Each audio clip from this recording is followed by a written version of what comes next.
Why do you have those bags? Where are you going, Agatha? I've already decided. I'm moving out. What? Now? You're leaving now? Where are you going? What?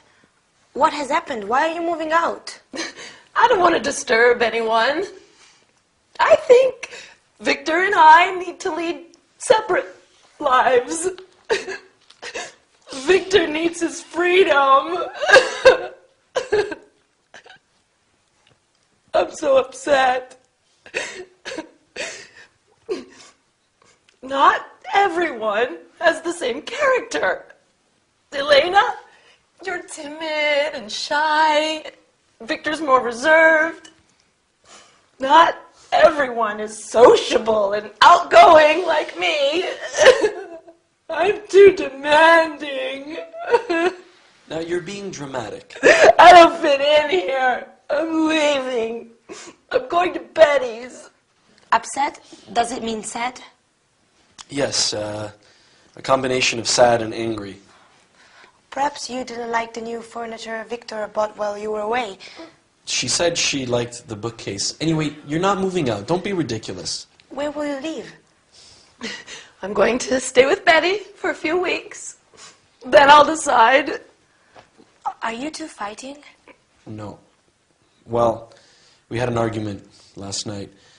You just have to respect other people's decisions more. That's all. You don't have to move out. I think Victor is saying you just have to give him more space, but you don't have to move house to do that. Agatha, it won't be the same without you here. It's just sometimes you're stubborn and selfish. But you're also very caring. Loyal, generous, funny. Funny like fun. Humorous. I'm demanding and bossy too, right? Listen, you two. I think we all have to calm down. I don't understand all the words you're using, but insulting each other is not going to help. Victor, you have a lot to do, and I am sure you've been a little anxious recently. Sorry, Agatha.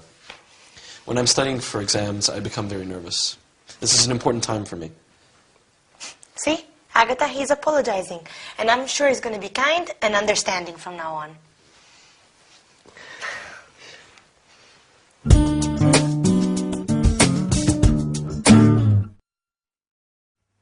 Hello everyone, welcome to your English lesson with me, your charming, kind and modest Gabrielle. That is an important part of our lesson today, how to describe people's character and personality.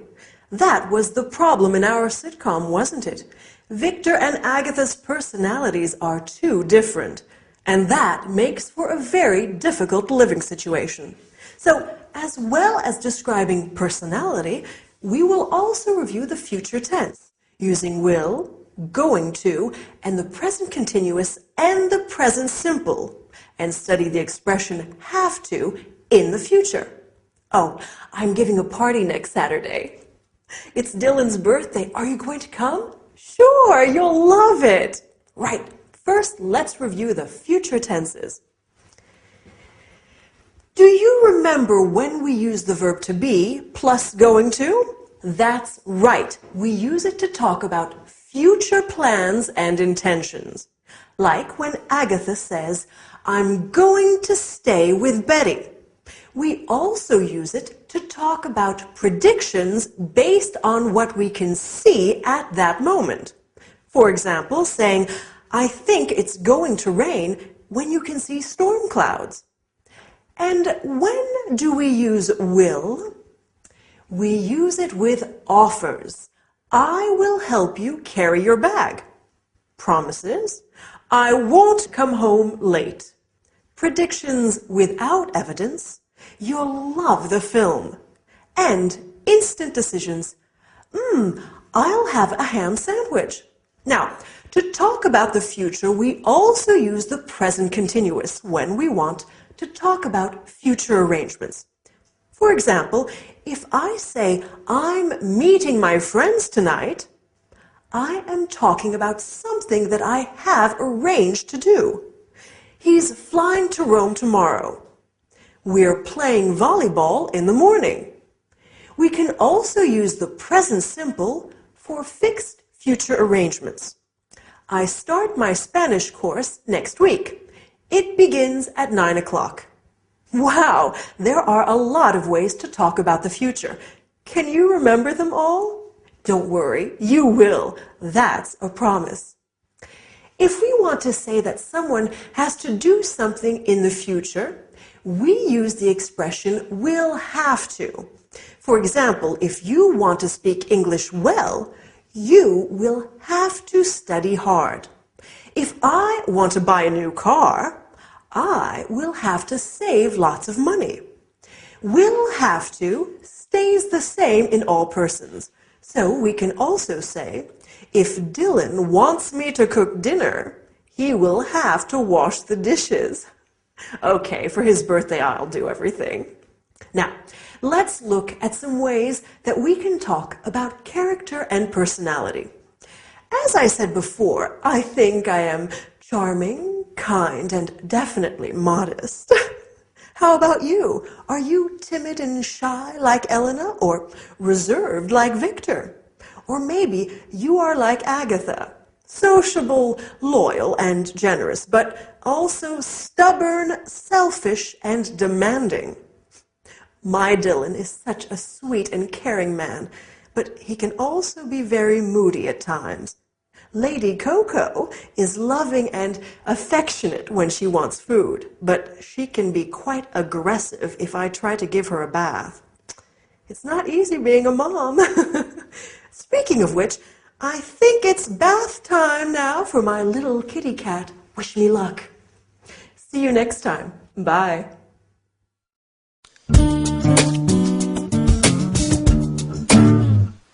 Did you get caught in the rain? Is it still raining? Well, I wasn't swimming in the Thames. The rain started while I was riding back from class. It's still raining now. This weather's terrible. Come and get warm.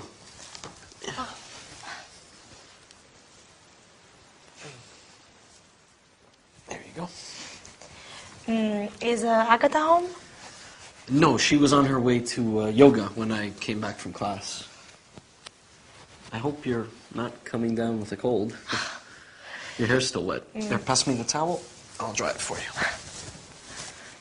you. Thanks. That feels nice. Last night, when I came back from work, it was also raining. That's London. If you move a little closer, I can reach the back of your head better.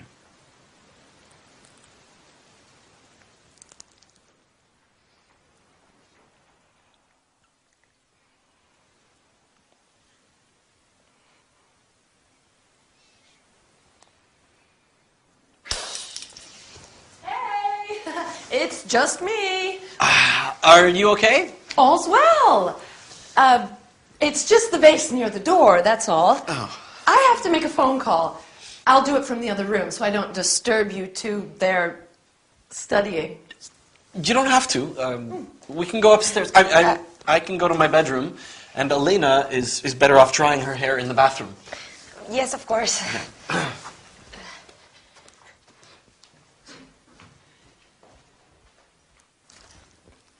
Oh, I have to tell Betty. I can't wait.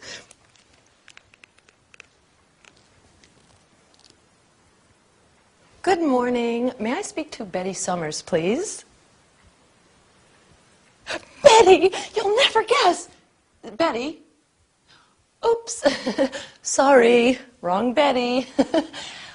Could you put me through to Betty Summers, please? She works in the accounts department on the second floor, extension 566. Yes, I'll hold. Thanks. Betty, you'll never guess what my little brother was doing when I came home. He was sitting on the sofa kissing Elena. No, they were definitely kissing. It wasn't just a quick kiss. They were kissing when I arrived home.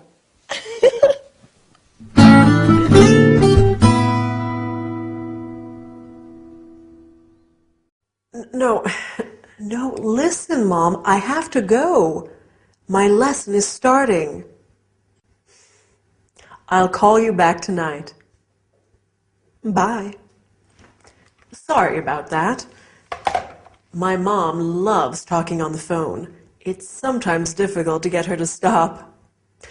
Well, how about the sitcom today? It was getting pretty steamy on the sofa, wasn't it? Anyway, let's look at what we are going to study today. First, we will look at the past continuous. For example, I was walking.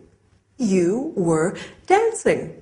Then we will look at some prepositions of place and movement, such as in, on, at, and by. Then finally, we will learn some language used on the telephone. Okay? Let's get started. So, when poor Elena came in, she said that the rain started while she was riding back from class. This is an example of the past continuous. The verb to be in the past, so was or were, plus the verb in ing. I was cycling. You were speaking. She was studying. We use the past continuous to describe an action that was in progress in the past. We often use it with the past simple to describe a long action interrupted by another action. For example, I was walking down the street when I saw John. She was washing the car when it started to rain. We also use it to describe two past actions happening simultaneously. As Agatha said, he was sitting on the sofa kissing Elena, meaning he was sitting on the sofa and he was kissing Elena. I was cutting the vegetables while Dylan was pouring the wine. Do you see? Now, let's look at some prepositions of place and movement. Has anyone seen my bag? Oh, here it is on the table. Oh, I'm so forgetful. I can't remember where I put my keys either. Oh, silly me. Here they are in my bag. I remember I put them into my bag so I wouldn't lose them.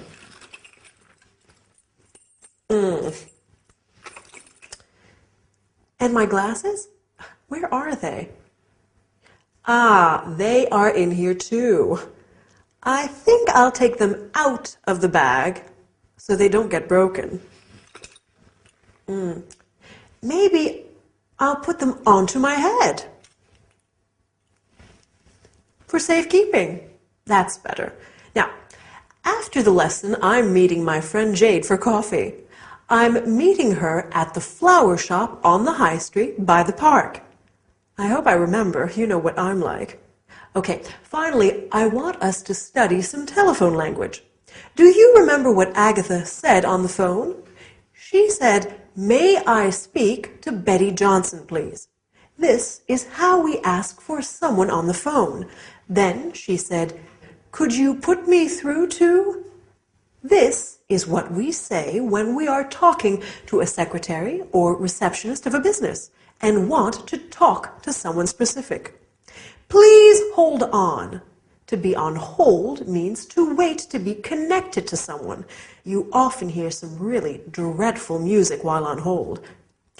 We also have some important phrasal verbs in the English telephone language. To pick up is to answer the phone, and to hang up is to end the call. Okay? So now you know how to have a phone conversation in English. Good work. Well, that's all for today. See you next time, or maybe give me a call. Do you want green tea or black, Agatha? Oh, green, please. It's supposed to be very good for you. You've never had green tea before, Agatha. You said it tastes bitter. Are you starting a new diet? No. I just think I need to be a little healthier. When I was a young girl, I loved watching Mother make afternoon tea.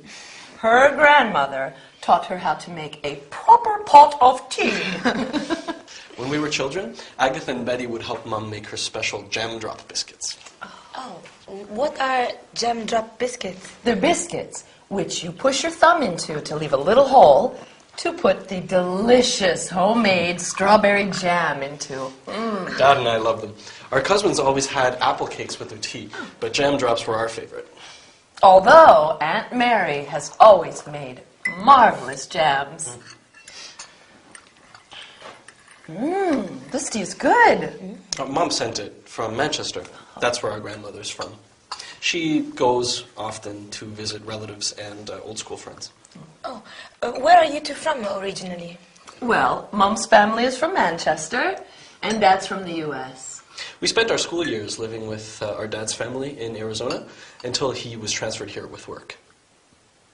Then we lived in a flat in Flagstaff, and we used to visit our grandmother. Oh. On the farm, in the country. Okay, guys, I have something to tell you. I've just been to the doctor's and... Oh, is everything okay? You have been ill a lot recently. Have you taken those vitamin pills I left on the table? Victor, I'm pregnant. How long have you known? Have you told Harold? I've just spoken to him, although he's suspected for weeks. His transfer has just come through, and he's coming back to London for good. That's fantastic news. I wonder who that is. I'll go.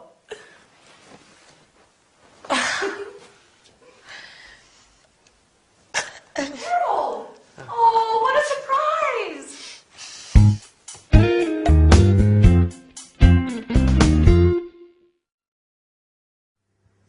Hi there! Big news for our friends in the sitcom today.